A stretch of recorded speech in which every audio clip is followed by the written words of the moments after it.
पहाड़ी गढ़वाली, कुमाऊनी, जो भी उत्तराखंड वाले होते हैं ना, वो सभी अपने देवी देवता को मनाते हैं। कैसे मनाते हैं? जैसे हम लोग अपने देवी देवता को, यानी कि अपने जो भी इष्ट देवता होते हैं, उनके लिए जब भी हमारा कोई खुशी का कार्य होता है या फिर कुछ ऐसी उपलब्धि हम हासिल करते हैं, सबसे पहले सर्वप्रथम उनको हम पूजा अर्चना करके अपनी जो भी कार्य की उपलब्धि होती है उनके साथ बाँटते हैं। चाहे आप उसको कीर्तन कह सकते हैं, चाहे आपको कोई भी पाठ कह सकते हैं, या फिर कोई हवन कह सकते हैं, या फिर कोई जागरण कह सकते हैं। उसी तरीके से जो हम लोग उत्तराखंड वाले होते हैं, या आप कह सकते हैं कि पहाड़ी गढ़वाली लोग होते हैं ना, वो अपने देवी देवता के साथ जो भी अपनी खुशियाँ होती हैं उनको बाँटने के लिए अपने देवी देवता का जिस तरीके से आवाहन करते हैं, जिस तरीके से उनको मनाते हैं, उसको कहते हैं जागर, यानी कि जागरी। और सच में इतनी ज़्यादा शक्तिशाली होती है। कई बार मैंने देखा था, मैं आपको अपना एक एक्सपीरियंस शेयर करना चाहूँगी।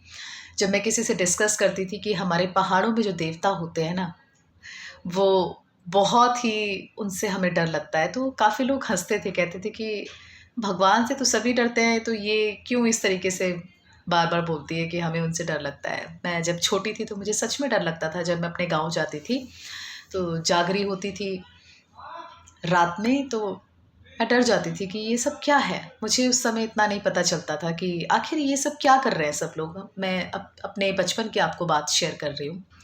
जैसे-जैसे मैं बड़ी होती गई, क्योंकि हमारे कल्चर में जागरी लगती ही लगती है। जब भी हम कोई भी ऐसा काम करते हैं जो हमारी खुशी से जुड़ा हुआ, हमें अपने देवी देवताओं को, अपने इष्ट देवताओं को याद करना, उनको सम्मान देना अनिवार्य हो जाता है। उनको अगर हम सम्मान नहीं देंगे, उनको हम याद नहीं करेंगे, उनके सामने हम अगर मत्था नहीं टेकेंगे, यानी कि अपनी किसी भी खुशी में उनको शामिल नहीं करेंगे, तो उस खुशी का भी कोई मूल्य नहीं रह जाता। तो मेरी मम्मी मोस्टली ये सब कार्य करती थी, जिस कार्य के भागीदार परिवार के सभी सदस्य होते हैं। परिवार के सभी सदस्यों के साथ गाँव के सभी उन लोगों को भी बुलाया जाता है, जिनको हमें लगता है कि हाँ, इनको बुलाना भी ज़रूरी है। क्योंकि देखिए, खुशियों का होता है, सभी के साथ बाँटनी चाहिए। चाहे ऐसा नहीं है कि आप किसी को बुलाओ या ना बुलाओ, उससे कोई फ़र्क नहीं पड़ता। फ़र्क पड़ता है, चाहे आप अच्छा काम करें, चाहे आप कैसा भी काम करें। आपको जब हम कुछ काम को बाँटते हैं सभी के साथ, तो उस काम की उपलब्धि और अच्छी हो जाती है। तो जैसे-जैसे मैं बड़ी होती गई, जब मैंने देखा कि जागरी ऐसी होती है, ऐसा क्यों करते हैं लोग, और ये सब क्यों इतना ज़रूरी है। लेकिन मुझे जब इसका मूल्य समझ में आया कि ये कितनी अनिवार्य होती है और क्या इसका मूल्य है, क्यों हम अपने देवी-देवताओं से डरते हैं, तो आज मैं आपको कहती हूँ कि कोई भी काम आप करें, अगर आपने अपने देवी-देवता को खुश नहीं किया, उनको याद नहीं किया, तो क्या फ़ायदा उन कामों का। जब आप किसी काम को करने के लिए 500 रुपए खर्च कर सकते हैं, अगर आप किसी उस काम को करने के लिए जिससे आपके इष्ट देवता प्रफुल्लित हों, खुश हों, आपको और भी आशीर्वाद दें, तो क्या पैसों का मूल्य रह जाता है। पैसों का मूल्य वैसे भी जीवन में कुछ नहीं है। मैंने बहुत से लोगों को देखा है, अंधाधुंध खर्च करते हैं, उनको पता ही नहीं होता उस खर्च के पीछे क्या लॉजिक है या फिर क्या उनके प्लानिंग होती है। वो कुछ नहीं जानते, बस उनको पता है कि हमें पैसा खर्च करना है।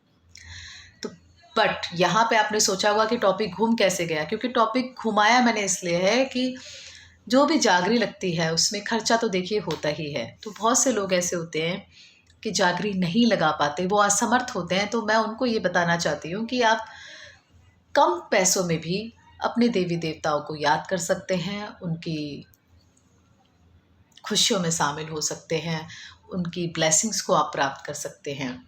तो जागरी का एक छोटा सा रूपांतरण मैं आपको यहाँ पे दिखाऊंगी। देवी देवता का कितना एक इम्पॉर्टेंट रोल हमारी ओवरऑल लाइफ में है, वो भी आपको पता चल जाएगा।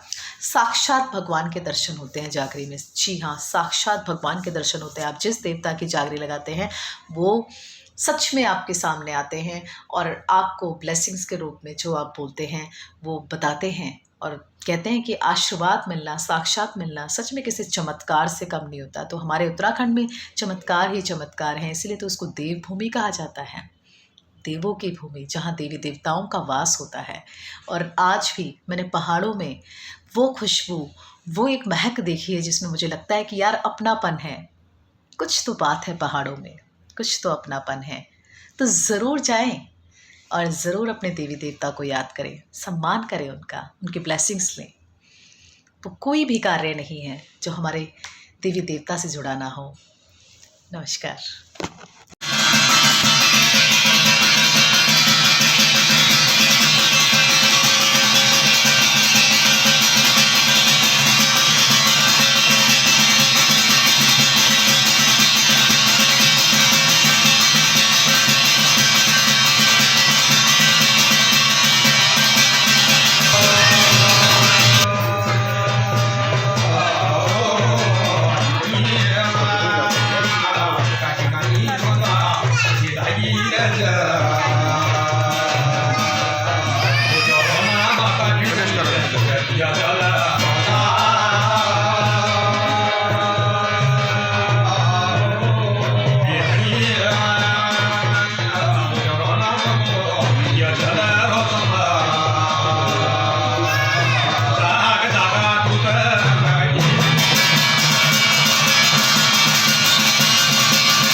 तो राजेवर काटना अच्छा शुद्ध का घेर खुली तो गाय का बनो